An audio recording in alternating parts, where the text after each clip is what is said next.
ஒருத்தங்களுடைய உயிரை விட மானம் முக்கியம் இல்லையா? அவமானப்படுத்திக்கிட்டு இருக்கிறது, இழிவா பேசுறது, கண்ட பேர் சொல்லி பேசுறது, எப்ப பார்த்தாலும் ஒரு ஒரு சாதாரணமா போய்கிட்டு இருக்கிற இடத்துல ஏதாவது ஒரு பிரச்சனை வந்தா உடனே ஜாதிய புடிச்சு அவங்கள தவறா பேசுறதுங்கிறது தினசரி நடக்கிற ஒரு விஷயமா இருக்கு. இது திராவிடியத்தின் ஒரு நோய். அந்த நோய் தமிழ்நாட்டை பல்லாண்டு காலமாக புடிச்சு ஆட்டிக்கிட்டு இருக்கு.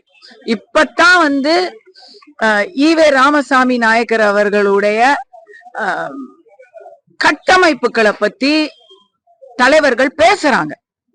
இப்போ முன்னாடி அப்படி பேசக்கூட முடியாது, யாருக்கும் தெரியாது. இப்பதான் வரலாறு எடுத்து எது உண்மை, எது பொய், எது ஸ்டிக்கர் அப்படிங்கறத பேசிக்கிட்டு இருக்காங்க. இந்த நேரத்துல தான் நம்ம அந்த கேள்வியை எழுப்ப முடியும், குரலை எழுப்ப முடியும். ஆமா, பிராமணர்களுக்கு தமிழ்நாட்டுல ஒரு நல்ல நிலைமை இல்லையே. நீங்களா படிச்சு எங்கேயாவது ஊரை விட்டு ஓடுனா உண்டு. இங்க இருக்கக்கூடியவர்கள், குறிப்பாக அர்ச்சகர்கள், என்னங்க தட்டுல அவங்களுக்கு விருப்பப்பட்டு பக்தர்கள் போடுற ஒரு காணிக்கையோ கூட உண்டியல்ல செலுத்தணும் அப்படின்னு சொல்றாங்க. அப்படி சொல்றவங்க எத்தனை பேரு அரசு நிர்வாகிகள் நேர்மையாக நடக்கணும் அப்படின்னு சொல்றாங்க?